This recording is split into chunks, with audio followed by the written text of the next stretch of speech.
Well guys, we're here and welcome to our Halloween campout adventure. I'm taking you with me as we hand out candies, rock these costumes, and have a blast outdoors. So stick around, you don't want to miss this.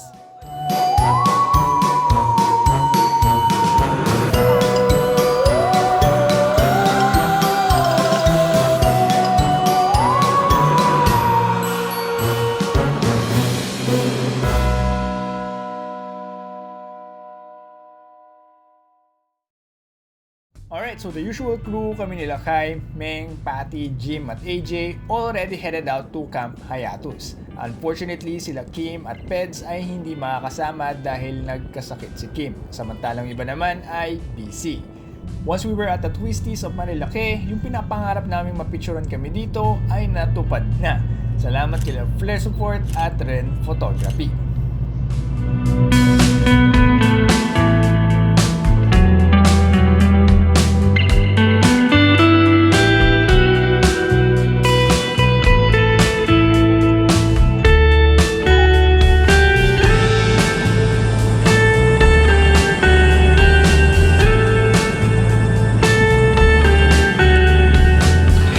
Several minutes later ay tatawid na kami ng ilog since Camp Hiatus is located at the other side of the Lanatin River.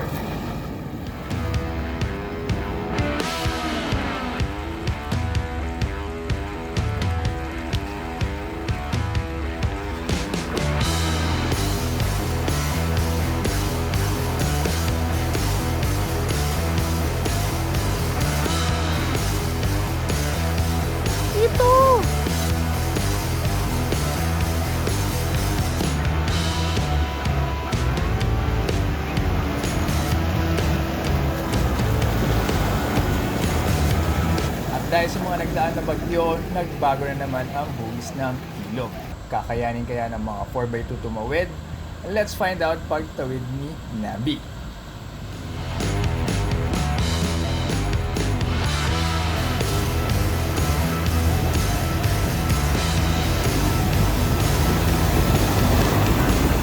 And there you have it. Kayang-kaya ng 4x2. Just enough momentum, proper line, at huwag hihinto sa gitna. Nice one!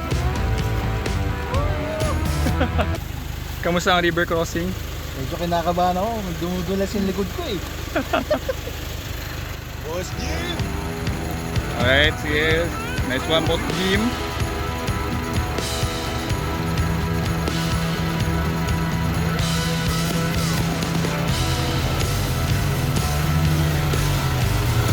Yun! So, si Jim, sinadya talagang iwanan si AJ sa kabilang gilid ng ilog para makapag-river crossing ulit. Boss Jim, may bukas pa!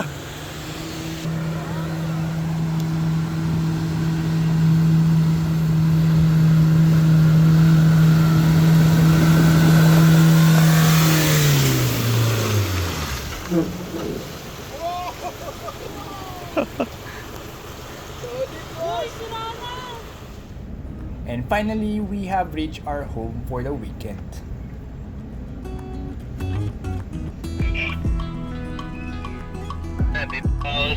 Ano daw?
Now it's time to dress up for the main event. Ang costume ko po ay si No Face at si Kai naman ay si Chihiro mula sa Spirited Away.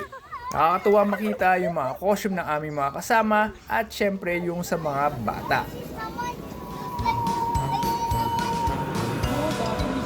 Meron tayo, ice cream and all the merienda.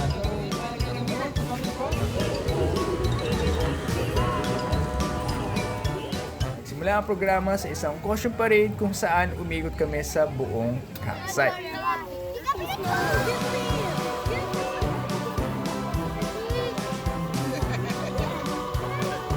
Pagkatapos, sinimulan na ang mga activities para sa mga bata tulad ng trick or treat,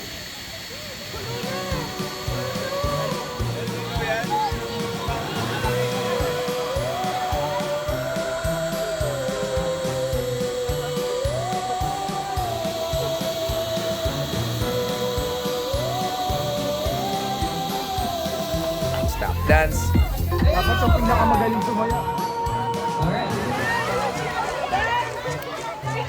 Dan!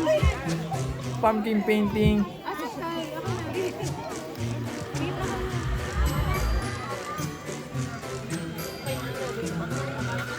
Beer lang. at scavenger hunt. Is this man? No, this is not. Please take care sa ating mga friends. Let me see that. Siyempre, meron din para sa mga athletes. May inahandang games ang Chumps. Bukod sa mga activities, meron din pa best in costume for kids and adults. Para lahat may pulutan.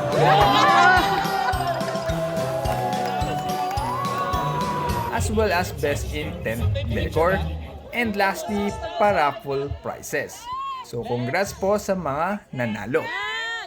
Wala naman tumatakbo, no? 73!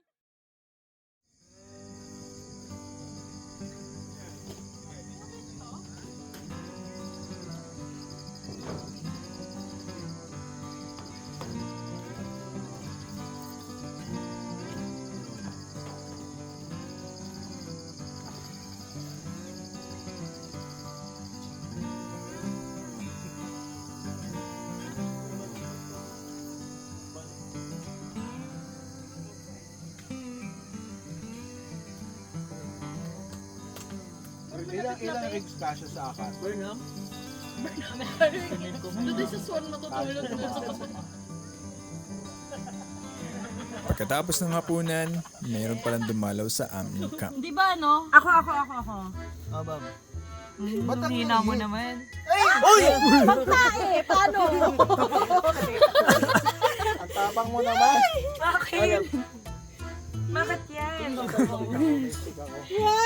Wala bang muhag! Ahagis mo sa akin yan! Kilala kita! Uy! Ano? Pagong nga. Anong pala ka? Ang galing pagong. Parang bato. Pagong yan. Uy! Gulam! Ay, pagong nga ba? Eh, banana.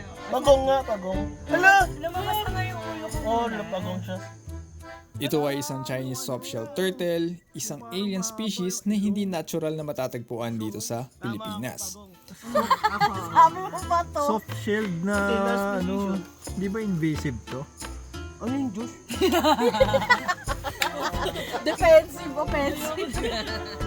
Itiniguring itong isang invasive species dahil umaagaw ito sa pagkain at espasyo ng mga natural na hayop dito sa Pilipinas.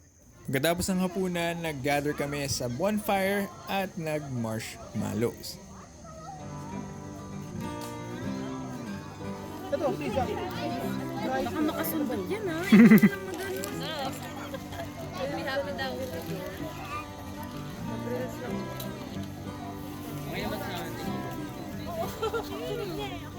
And of course, may pa-movie night rin para sa mga bata.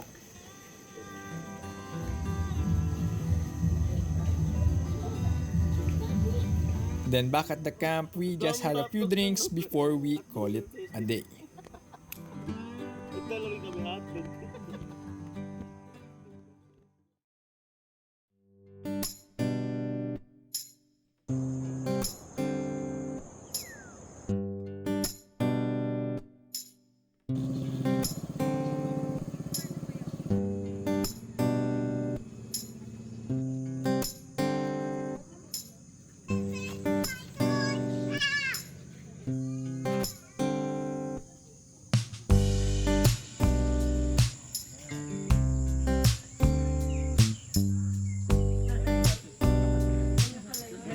Alright, so katapos na namin mag-breakfast and nagliligpitan na kami. Yung iba naka-uwi na. Yan. So sila Ricky, Hatch, weekend campers, yan, nakaalis na sila. And yun, wala namang masyadong bago sa setup. Still pretty much the same. Yung pala, tong mammoth na summit na to, meron siyang bagong version. So yung bagong version, meron siyang parang tinatawag na sunroof sa taas. So meron siyang butas dyan. So pwede kang mag-stargazing sa gabi. So basically technically ganito lang din siya. So meron siyang clear na cover. And meron din siya actually yung gantong cover. Sakaling gusto mo siyang takpan para hindi mainit sa loob. Ano? So yun, yung Mammoth Summit na RTT. And yung lalagyanan ng bagong version, yung parang outer shell niya, iba na yung design niya. So yun lang. Yun lang naman yung note na nakalimutan kong panggitin last time. So the Mammoth Summit is, if I'm not mistaken, is priced at 92k. So yun, punta lang kayo Overland Kings, sabihin nyo yung okay uazap para may discount kayo. Makakuha kayo ng discount, ng discount niya, tama, kay Overland Kings. Ayun, pretty much same setup. And kung hindi ko nabanggit yan, lagyan ng tsinelas, pero hindi namin ginagamit kasi ayaw namin madumihan. And yan, mga boxes. So ito very useful to. Yung cargo, ammo box holder ni Bush Tech. Then yung carpeted carpeted panel boards or wooden boards para pwede mo patong yung mga ano mo dyan, boxes. Tapos bili ka na lang ng net or mga tie down ropes mo para hindi kumalit yung gamit papunta dito sa likod. Ayun, yun lang naman. Yan, Bush Tech canopy. Yan yung, ay, nakasarado pala. Pero may mga plato dyan. Ayan, naglilipit na din sila. Yan, kalaming yung Adventure Kings na awning tsaka awning room. Yung kung nakita nyo sa shorts tsaka yung sa Driftwoods na car camping vlog. Ayun, by the way, kaka-ceramic coat nga lang din pala nito. Ayan, yan, sinabak natin sa camping para madaling linisin yung mga yung body tsaka dito sa ilalim yan. Naka-wax din yung chassis. Pati itong mga fender flares or fender liners rather, pati yung mags. Yun lang. Then recovery board para level yung sa RTT kahit papano medyo. Alright, so ito si Boss Jim, susubukan yung Mammoth Summit na RTT. Yan, zipper, buksan yung zipper. Log din pala, no? Oh, log, sige pasok ka. Hindi naman mainit pag ano. Sakto lang. Ewan ko ngayon. Suburin mo na lang yung Crocs mo. Log din pala, sa taas mo maliit. Eh, sa labas. Mukha ko, kasi hindi siya nakatupi kasi. Parang same size lang ng mga normal tent. Oo. Parang basically ground tent na nasa hindi sa ground. Sige, pasok ka. Sige lang. Or upo, kahit at least upo ka dyan sa may bungad. Kasi naman. Ikot ka lang.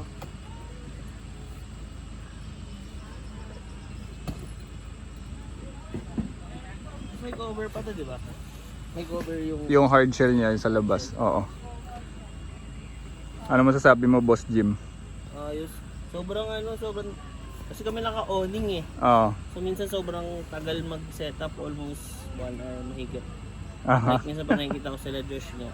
Talagang ang bilis lang mag-setup. So sobrang okay itong RTT talaga. So onti pa, mapipilit na ako. Mabibilit ka na. Unti pa. AJ, picturean mo daw. Dalawang kampa. AJ, picturean mo daw si Jim. Ba't bumawa ka nun? So ayos pa. Pagkatapos Onti pa. mag-ipet, Onti pa. we're supposed to have a little off-road fun, ngunit ako ay nabalahaw. So yung front passenger and yung rear driver tire ko wala ng traction. Nabalahaw tayo dito sa akin.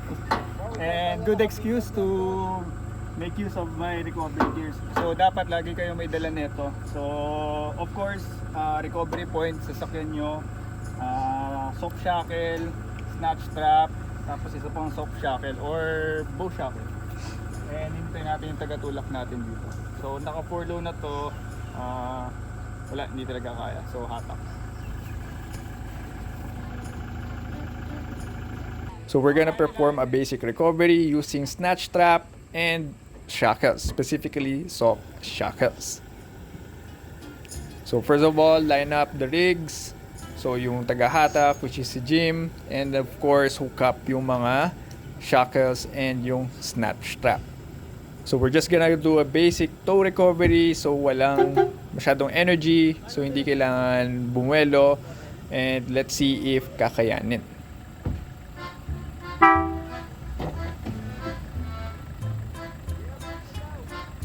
So we're doing a more controlled recovery compared dun sa kinetic recovery kung saan bubelo yung magre-recover sa'yo.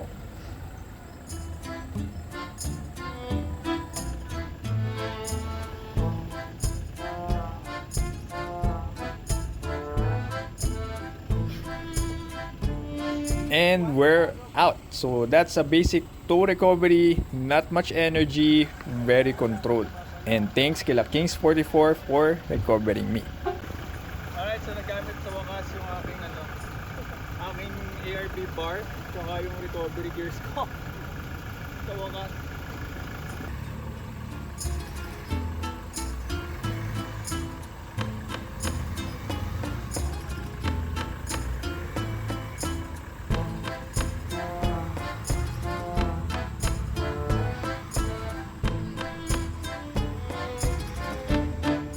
Alright, so time to head off to the river.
So catch up lang kami with our friends across the river. So sila Kuro, Don, Den, and Justin of River Ranch.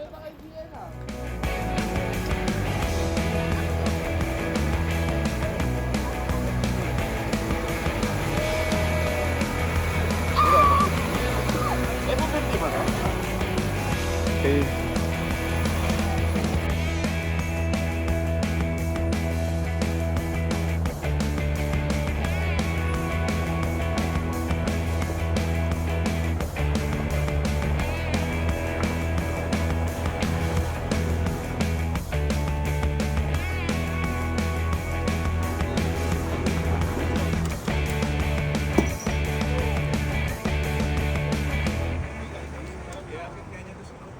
Once we're done on the river, nagpunta naman kami sa mini trail.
And once we're done doing a little off-roading, it's time to head home.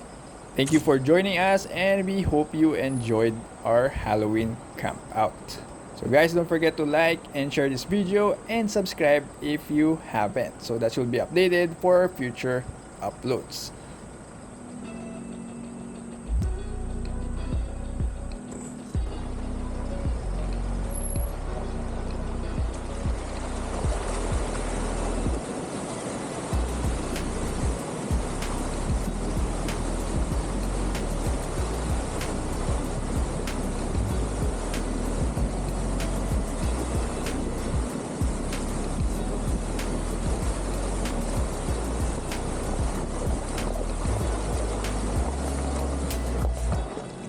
So guys, thanks for watching and see you on the next trip.